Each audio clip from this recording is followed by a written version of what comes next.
우리가 낯선 것에 대해서 두려움을 종종 많이 경험을 하곤 합니다. 근데 사실은 일상에 익숙한 것들 안에서도 두려움을 느낄 때가 있어요. 신앙생활도 마찬가지입니다. 예배를 잘 드리고 교회 생활 열심히 잘 하다가도요, 어느 순간 시험이 들면 신앙의 뿌리가 흔들릴 때가 생기곤 해요. 여러 가지 은혜를 체험하고 은사들도 체험했습니다. 성령의 충만함도 경험했어요. 그런데 갑자기 기도가 무너지고 어려움을 겪을 때가 있지 않습니까?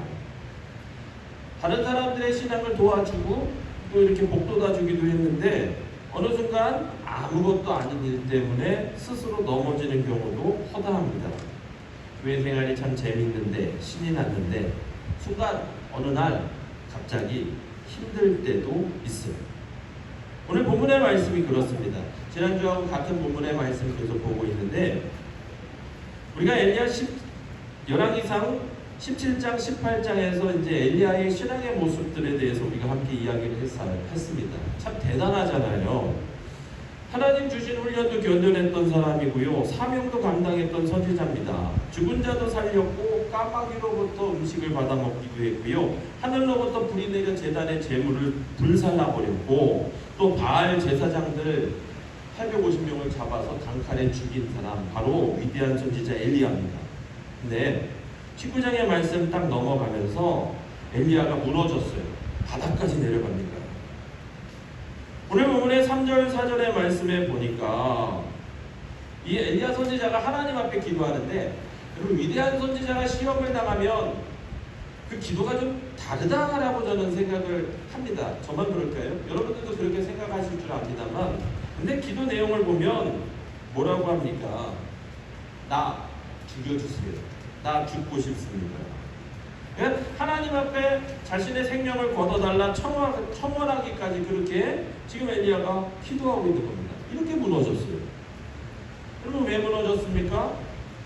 본문의 2절의 말씀에 보니까 이세벨이 그 갈멜산의 이야기를 아합으로부터 듣고 난 다음에 사신을 보내서 엘리야에게 협박을 했어요. 너 내일 이맘때까지 내가 너를 잡아 죽일 것이다. 한 여인의 말 한마디 때문에 그랬습니다. 아무것도 아닌 정말 세상의 권력을 가졌다면 아합이 더 힘이 셌겠죠. 그런데 그 아합의 등 뒤에 있었던 이세벨의 그 한마디, 우리 지난 주에도 말씀을 나눴지만 그런 협박 한마디에 엘리야가 무너진 거예요. 이해가 안 됩니다. 위대한 선지자인데 어떻게 이렇게 될 수 있을까? 다른 사람이 무너져도 엘리야만큼은 무너지지 않아야 되지 않겠습니까? 그렇지 않아요? 그런데 사실 이 19장의 말씀을 보면서 또 이런 생각도 합니다. 하나님이 17장, 18장에서 엘리야에 대한 이야기를 위대하게 펼쳐놓으신 다음에 딱 끝냈으면 좋았을 것을, 왜 이 위대한 선지자가 나라까지 내려가는 이러한 이야기들을 왜 굳이 하필 이렇게 말씀에 세세하게 기록해 놓으셨을까? 여러분, 말씀을 보시면서 그런 생각 한 번쯤은 해보셨으면 좋겠어요. 말씀을 준비하면서 이 말씀을 읽어보면서 묵상하면서 그런 생각이 들었습니다. 아, 그래서 신앙으로 살아가는 게 정말 쉽지 않구나. 엘리야도 이렇게 무너질 수 있으니 오늘 나도 여러분들도 얼마든지 이 땅 가운데서 무너질 수 있다는 사실. 여러분, 신앙의 연수도 필요 없어요. 성경의 지식도 필요 없습니다. 여러 가지 영적인 은사를 체험했다고 해도 필요 없어요. 왜냐하면 아주 사소한 것에도 우리가 걸려 넘어질 수 있기 때문에 그렇습니다. 물론 우리가 이제 말씀 가운데 훈련받고 신앙 가운데 우리 춘천중앙교회 열심히 기도하면서 항상 부흥하는 교회이기 때문에 사실 그런 상황은 아니지만, 혹여나 여러분 우리 신앙 가운데서 그런 문제들이 막 찾아올 때, 찾아왔다고 느낄 때, 그런 영적인 감각들이 우리 가운데 있을 때, 여러분 우리 본문의 말씀을 좀 반드시 기억하시면서 하나님 주신 그 답을 찾아 승리하시기를 주의 이름으로 축복합니다. 그리고 오늘 말씀을 통해서 하나님께서 우리에게 주시는 가르침은 뭘까요? 우선 첫 번째는 여러분, 영적 초점을 잡으셔야 돼요. 갑작스러운 절망의 상황에서 우리가 가장 먼저 확인해야 할 것이 있어요. 그것이 바로 우리의 영적인 시선입니다. 신앙의 삶을 살면서 내 마음이 어디에 있는지, 지금 무엇을 주목하고 있는지, 이런 것을 반드시 살피셔야 돼요. 오늘 엘리야가요, 이렇게 쉽게 무너진 이유는 그의 시선이 하나님이 아닌 상황과 사람 가운데로 바뀌었기 때문에 그렇습니다. 앞선 17장, 18장에서는 엘리야가 어땠나요? 두려움도 없고 낙심도 없고 형편도 좋았고 그런 상황이었나요? 아니에요. 그렇지 않습니다. 17장, 18장의 내용을 보면요, 지금처럼 두렵고 절망 가운데 있었어요. 더 어렵고 힘들었다고요. 생명의 위협을 계속 경험하고 있었습니다. 그럼에도 엘리야가 도망가지 않았어요. 당당히 아합을 만났고요, 하나님의 말씀을 선포했잖아요. 왜 그랬을까요? 그의 시선이 오직 여호와 하나님만 바라봤기 때문입니다. 하나님만 바라보고 하나님의 말씀만을 붙드니까 그리 시내가에서 또 광야에서 또 사르밧 과부의 집에서도 하나님의 생명을 전하는 역할을 감당합니다. 여러분, 17장의 광야에서 까마귀를 통해 음식을 받아 먹을 때 그 상황 속에 엘리야가 낙심했다, 두려워했다라는 말씀이 없습니다. 사르밧 과부의 집에서는 어땠나요? 과부의 아들이 죽었어요. 그 과부가 엘리야를 찾아와서 원망하잖아요. 그런데 그런 원망을 이 엘리야가 어떻게 바꿨습니까? 생명으로, 다시금 살아나는 역사로 바꿨어요. 갈멜산에서도 마찬가지입니다. 여러분, 숫자가 1대 850인데 여러분, 여기 계신 어느 누구도 혼자서 850명을 상대로 이길 수 있습니까? 근데 엘리야는요, 숫자를 보지 않았어요. 살아계시고 응답하시는 여호와 하나님만을 바라봤다. 그런데 19장에서는요, 사뭇 달라요.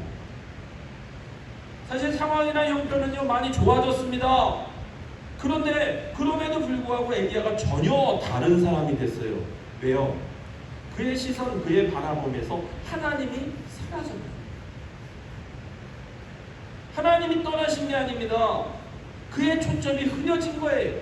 결국 엘리야가요, 두려움에 사로잡히고 낙심하고 절망하고 좌절하고 죽음까지도 생각하는 그런 자리가 되는 거예요. 여러분, 저도 이제 말씀을 전하지만 제가 이제 목회자로서 저 역시도 마찬가지예요. 낙심해요. 여러분들도 마찬가지입니다. 낙심합니다. 살아계신 하나님을 믿고 오늘도 예배하지만 사실 그 하나님을 바라보는 시선을 놓치면 두려움에 떨고 낙심하기도 해요. 사실 우리는 이야기해요. 우리의 상황이 그렇게 만들었다. 우리의 처한 모습들이 그렇게 된 것이다. 근데 사실 19장보다 17장, 18장의 말씀 엘리야의 상황이 더 심각했다고요. 그러니까 상황 문제가 아닙니다. 처한 우리의 그런 환경의 문제가 아니에요.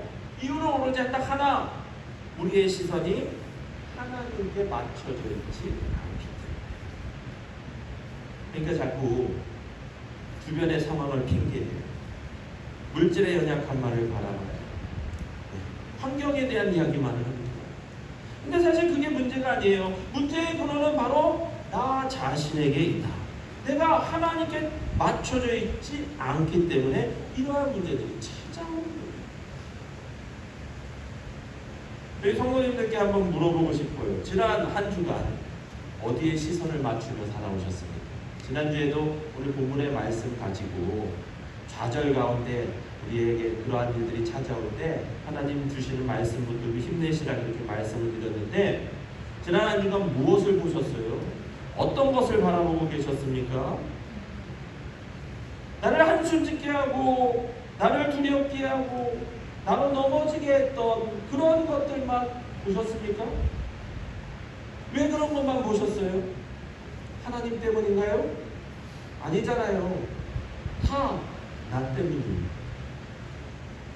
여러분, 전능하신 하나님, 그 크신 하나님한테 우리가 시선을 집중하는 것이 당연한 것인데 그런 그 크신 하나님 앞에서 시선을 뺏겼다? 여러분 이거 정말 불가능하고 어려운 일인데 참 그런 것들을 우리가 주중에 많이 경험하지 않습니까? 참 대단하신 것 같아요. 우리 옆에 계신 분들과 인사할까요? 참 그래서 대단하세요. 웃고 넘기자고 하는 얘기입니다. 정말 하나님만 붙드셔야 되는 거예요. 여러분 하나님보다 크고 위대한 것은 없습니다. 이미 그분께서 세상을 이기셨다 선포하셨어요. 결국은 우리의 두려움의 가장 근본적인 원인은요, 그 크신 하나님을 놓치고 이세벨이라는 그런 환경, 주변의 것들, 어려움의 문제들만 바라보기 때문에. 신명기 1장 29절 30절의 말씀에 보니까 이스라엘 백성들이 광야에 지날 때 하나님께서 그들이 하도 불평하고 하도 넘어지니 그들에게 무서워하지 말고 두려워하지 말라 명령하세요. 보세요. 내가 너희에게 말하기를 그들을 무서워하지 말라 두려워하지 말라. 너희보다 먼저 가시는 너희 하나님 여호와께서 애굽에서 너희를 위하여 너희 목전에서 모든 일을 행하신 것 같이 이제도 너희를 위하여 싸우실 것이다. 광야길을 나가는데 이방 족속들이 앞을 막고 뒤에서 공격해오고 막 쳐들어오니 이들이 자꾸 넘어지고 원망하고 불평합니다. 애굽으로 돌아가는 게 훨씬 낫다라고 이야기를 해요. 그러니까 이 두려움 속에 무서움 속에 하나님께서 무엇을 이야기하십니까? 야, 애굽에서 10가지 재앙으로 그들을 치고 그들의 철병거를 홍해 가운데 수장했던 이 하나님께서 너희들보다 먼저 앞서 행하면서 너희의 대적들을 치시고 너희의 모든 문제들을 해결하시고 아멘이십니까? 그런 하나님만을 바랍니다. 이스라엘 백성들 앞에 항상 불기둥 구름기둥이 앞서갔어요. 하나님께서 앞서가시는 거예요. 그런데 그런 불기둥 구름기둥이 앞에 있음에도 불구하고 그 시선을 그곳에 잡지 못했다. 참 대단한 것 같지 않습니까? 그 시선을 하나님께 고정하셔야 됩니다. 광야길을 하루 이틀 길 다녀도 어려워요. 우리 성지순례 가시거나 이제 관광차 가보시면 아시겠지만 저도 이제 우리 작년에 몽골 갔다 왔는데 몽골 가보니까 광야 비슷해요. 비슷합니다.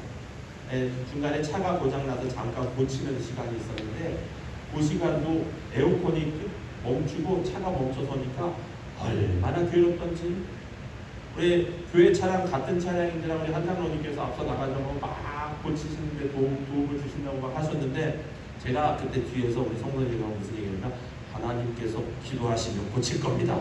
그러자마자 차 시동이 걸렸다고요. 이 경험 안 해본 분들은 모르세요. 근데 여러분 보세요. 광야에서 40년을 살았어요. 닥치는 고난과 어려움은요 당연한 것들이에요. 여러분 우리의 삶 속에서 우리가 예수 믿고 살아가는데 여러분 우리가 문제 없다라는 거 그거 정말 말도 안 되는 거예요. 어려움이 있지요. 있습니다. 근데 하나님께서 뭐라고 말씀하셔요? 그들이 만나게 될 수많은 대적들 이방 군대 앞에서 너희들이 절대 낙심하지 말아라. 왜? 하나님 앞에서는 그것들이 전혀 위협이 되죠. 우리의 삶에서도 마찬가지예요. 우리의 시선이 하나님께 고정되면 여러분 우리는 두려움을 이깁니다. 우리의 삶의 자리에 아무것도 보이지 않을 때 하나님만 주목하면 우리의 인생의 길을 인도해 주세요. 여러분 이런 은혜가 우리 가운데 있기를 주의 이름으로 간절히 축원합니다.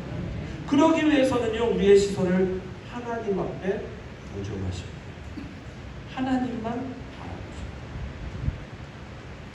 사람 보면 세상 보면 원망스럽고 두렵고 때론 분노가 치밀고 왜 이럴까? 왜 나에게 이런 일들이 일어나?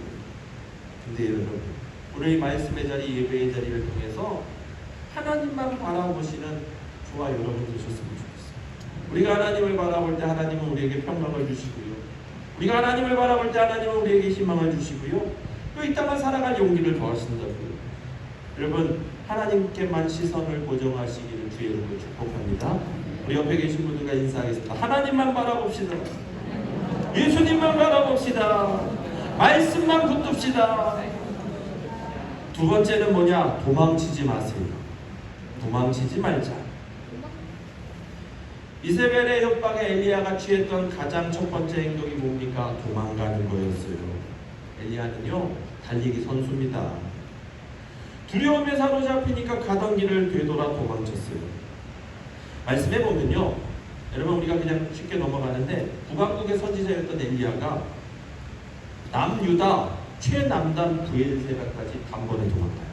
한마디로 이야기하면 백두산에서 하나님의 일을 행했는데 제주도 한라산까지 하루길에 도망갑니다.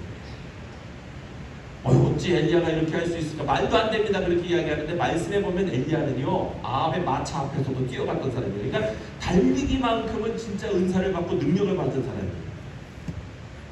그렇게 도망가서 그 브엘사가 그곳에 자신의 사환을 남겨두고 거기서 더 불안하니까 하루길을 더 가고 광야에서 로뎀나무, 여러분 이 로뎀나무가 우리가 참 쉼을 주는 안식처라 생각하지만 사실은 그렇지 않습니다. 엘리야가 죽음을 자초했던 나무꾼을 로뎀나무, 이파리도 별로 없어요. 가시나무예요.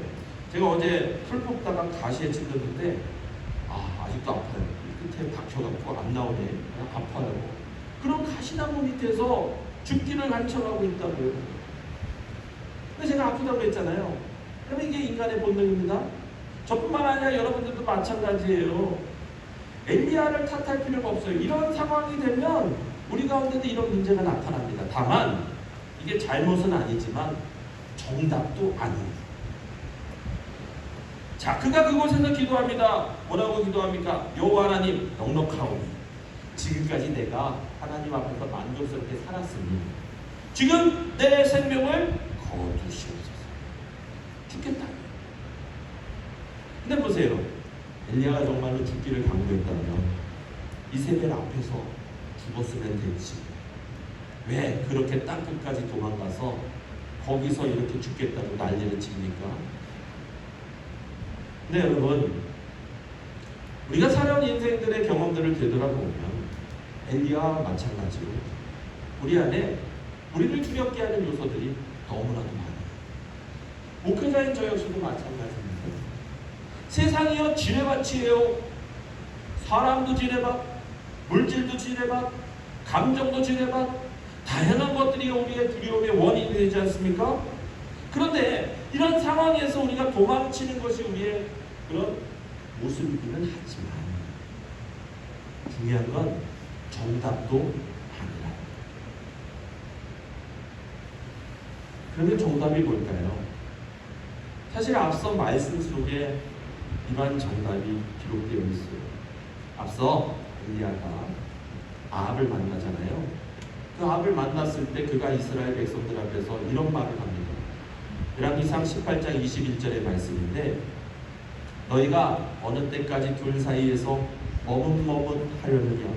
여호와가 만일 하나님이면 그를 따르고 바알이 만일 하나님이면 그를 따를지니라.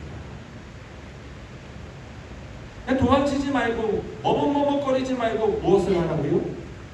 하나님을 붙잡고 따르면 되는 거예요. 엘리야가 하나님을 향한 신앙을 붙들고 승부를 걸었어요. 사람을 찾지 않습니다. 예수 믿는 사람, 하나님을 믿는 사람이 단 한 명 자신 혼자뿐이라도요 사람을 찾지 않았습니다. 환경을 구하지 않았습니다. 그리고 그 앞에서 하나님 앞에서 기도와 예배로 승부를 걸었어요. 그리고 어떻게 했습니까? 승리했다고요. 신앙의 삶이라는 게 바로 이런 거예요. 내 삶에 문제가 없는 사람이 어디 있습니까? 목회자인 저 역시도 문제가 있어요. 손에 가시가 박혀서 아프다고요. 그러나 여러분, 그 문제 앞에 그 문제를 가지고 하나님 앞에서 기도와 예배로 해결받는 거예요. 이것이 신앙이에요. 도망치면 안 됩니다. 신앙의 자리에서 그것을 돌파하고 이기셔야 돼요. 엘리야를 중심으로 함께 말씀을 주일마다 나누고 있는데 오늘 11번째입니다. 와, 목사님, 엘리야라는 사람 이야기 갖고 11주째 어떻게 설교 말씀을 준비하고 어떻게 이야기합니까? 그렇게 이야기하시는데 말씀을 찾아보면요, 여러분, 엘리야 중심으로 정말 문제가 많아요. 너무나도 많습니다. 물질 문제도 있었고, 건강의 문제도 있었고, 사람 사이 관계의 문제도 있고요. 네. 우리도 우리도 그렇잖아요. 오늘 예배의 자리에 앉아 계시지만 지난 한 주간 무엇을 보셨습니까? 직장의 상사로 인해서 혹은 동료로 인해서 밑에 부하 직원 때문에 또 가정 안에 자녀들, 남편, 또 아내 뭐 여러 가지 문제들, 사회생활하면서도요 여러 가지 물질의 문제, 또 관계의 문제, 이러한 문제들, 그리고 교회 생활도 마찬가지예요. 교회 생활하는데 신앙생활하면서 기도도 안 되고 그냥 어떤 사람이 오해를 받기도 하고 그냥 다툼이 되기도 하고 그냥 질투가 나기도 하고 두려움과 스트레스가 많이 따르죠. 가족이죠. 자녀 때문에 미치겠어요. 저 자녀 때문에 미치겠더라고요. 애들 방학이 왜 이렇게 긴지. 제가 오늘 학생부 예배 설교하면서 애들한테 그랬어요. 야, 이번 주에 개학한다. 그때 애들이 목사님 왜 개학을 하는지 모르겠어요. 방학 계속 해야 되는데 왜 자꾸 개학하는지 모르겠어요. 아우 힘들어 죽겠어요. 짜증나요. 막 스트레스 받아요. 그래서 제가 그랬어요. 나는 기쁘단다. 근데 보세요. 하나님은요 하찮은 미물 까마귀를 통해서도 우리를 도우시고 1대 850의 절대적인 불리한 상황 속에서도 승리케 했습니다. 그런데 우리는요 그런 말씀을 보면서 삶의 여러 가지 문제가 봉착될 때 그것을 신앙의 문제 하나님의 말씀으로 해결하기보다는 다른 것을 의지할 때가 참 많아요. 하나님 앞에서 그 문제를 해결하지 않습니다. 결국 어떻게 되나요? 실타래가 얽히고 설켜서 더 이상 내가 풀 수 없는 상태가 되니까 그제서야 원망하고 하나님 앞에 찾아와요. 근데 애초에 처음부터 신앙 안에 붙들려서 하나님 앞에 그 문제를 내려놨다면 여러분 하나님께서 그것을 풀어가시는 복을 더하시는 거예요. 그러니까 여러분 도망치지 말고 다른 방향 나가지 말고 오직 하나님 앞으로 코람되어 이러한 축복이 있기를 주의 이름으로 축원합니다. 우리 옆에 계신 분들과 인사하겠습니다. 코람되어 합시다. 하나님 앞으로 나가자고요. 마지막 세 번째는 뭐냐? 그러니까 생각을 바꾸셔야 돼요. 옆에 계신 분들과 인사할게요. 생각 바꿉시다. 생각 바꿉시다. 이 사람 찾아가서 해결 안 되니까 다른 사람 찾아가는 얘기가 아니라 이 사람 저 사람 찾지 말고 하나님 찾으시라는 얘기예요. 여러분 두려움과 절망의 상황이 찾아오잖아요. 그러면 제일 먼저 우리가 하나님 바꾸셔야 돼요. 쉽게 얘기해서 내 생각의 전환이 필요해요.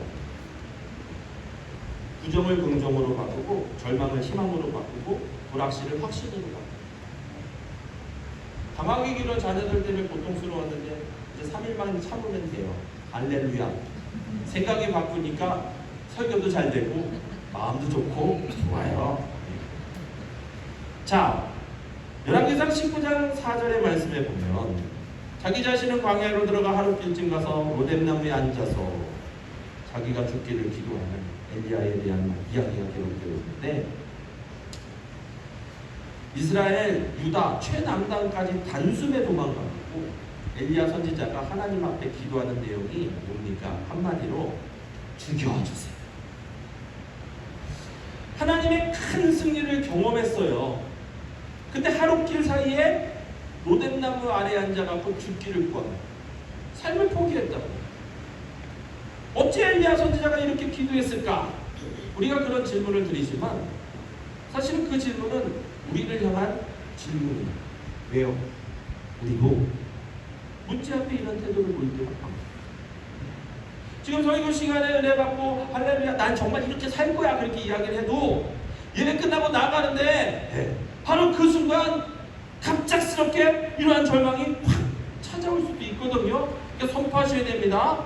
어둠의 영들은 떠나가게 하시고 오직 예수 그리스도의 영이 우리를 잡으셔야 되는 거예요. 근데 로뎀나무 아래서 이렇게 삶을 포기하면서 엘리야가 기도하고 있다고요. 근데 우리도 이런 경험이 있다고요. 여러분 이렇게 문제가 찾아왔을 때 길이 딱 막히면 어떻게 합니까? 가장 먼저 말씀을 기억하시면서 목사님이 엘리야에 대한 이야기를 하면서 생각을 바꾸라 했어. 부정적인 생각이 긍정적인 생각. 하나님이 나와 함께 하시니까 나는 이길 수 있어. 승리할 수 있어. 그런 생각으로 바꿔야 되는 거예요. 왜 하나님을 원망 원망하고 주변 사람들을 원망합니까? 이런 원망이 결국은 계속 부정적인 생각들을 만들고요. 우리로 하여금 부정적인 행동을 하게 한다고요. 결국 부정적인 결과가 나타나죠. 왜요? 우리가 신앙생활하면서 훈련되지 않죠. 이사야 40장 28절에서 31절의 말씀에 보면 하나님께서 이런 이야기를 하세요. 너는 알지 못하느냐? 듣지 못하느냐? 영원하신 하나님 여호와 땅끝까지 창조하신 이는 피곤하지 않고 곤비하지 않고 명철이 한이 없고 피곤하는 자에게는 능력을 주시고 무능한 자에게는 힘을 더하시고 소년이라도 피곤하며 곤비하며 장정이라도 넘어지며 쓰러지되 오직 여호와를 앙망하는 자는 새 힘을 얻으리니 독수리가 날개치며 올라감 같을 것이요 다른 박질하여도 곤비하지 아니하고 걸어가도 피곤치 아니하고. 오늘 성가대 찬양 받고 듣고서 할렐루야 함께 이 말씀의 내용을 언제 유출이 됐는지 그걸 알고 성가대 찬양을 준비를 딱 맞게 하셨는지 모르겠어요. 여러분 보세요. 하나님은 어떤 분이라고 자신을 밝히십니까? 우리와 함께 하시는 분이에요. 우리보다 앞서가시면서 우리의 길을 예비하시는 분입니다. 우리로 피곤하지 않게 하고요. 곤비하지 않게 하고요. 명철에 한이 없으신 분이고요. 피곤한 자에게는 무엇을 주요? 능력을 주시고요. 무능한 자에게는 힘을 주시고요. 어린 소년이라도 피곤하지 않고 곤비하지 않고 장정이라도 넘어지고 쓰러지지만 여호와를 앙망하는 자는요 새 힘을 얻고 올라가는 독수리와 같다.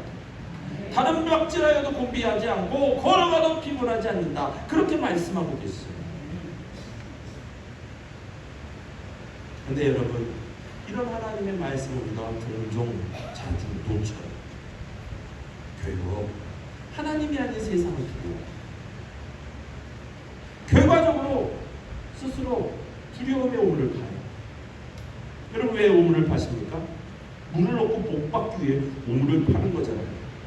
그런데 파다 보니 나갈 건 생각 안 하고 자신 혼자 들어가서 파는 거예요. 어떻게 돼요? 오물 안에 스스로 갇히는 경우가 너무나도 많다는 거예요. 안 믿는 사람이 아니라 신앙인들이 그런 경우가 너무나도 많다. 여러분 하나님의 말씀을 기억하세요. 하나님 주신 생명의 말씀 붙드셔야 됩니다. 우리가 비록 고단한 인생길을 가고 오늘 사는 것이 힘겨울지라도 예수님은요 늘 우리 마음을 다 알고 계시고요. 우리 삶을 붙들고 계셔요. 이런 믿음이 오직 주님만을 바라보게 하는 거예요. 이런 믿음이 오직 주님 앞에서 기도하게 하고 이런 믿음이 오직 우리의 생각을 바꾸게 합니다. 이것이 믿음이고 신앙이에요. 여러분 직분자들도 예외가 아닙니다. 직분 받기까지 수고하신 건 아는데 우리 신앙은요 거기서 마침표가 아니라 계속되는 진행형 현재형이에요. 여러분 우리 생각에 예수를 넣으세요. 주님 주신 말씀이 기초가 되어야 됩니다. 그리고 지금부터 다시 시작하세요. 이런 모습이 진정한 그리스도인의 모습입니다. 이런 진짜 그리스도인으로 살아갈 때 하나님께서 우리의 삶 속의 어떤 상황 속에서도 승리하신 주님과 함께 늘 승리하도록 만들어 가십니다. 우리 옆에 계신 분들과 함께 인사하겠습니다. 승리합시다. 복 받으세요. 이 말씀 기억하면서 함께 찬양하겠습니다. 주님의 시선이라는 찬양이 있는데요. 우리 찬양 함께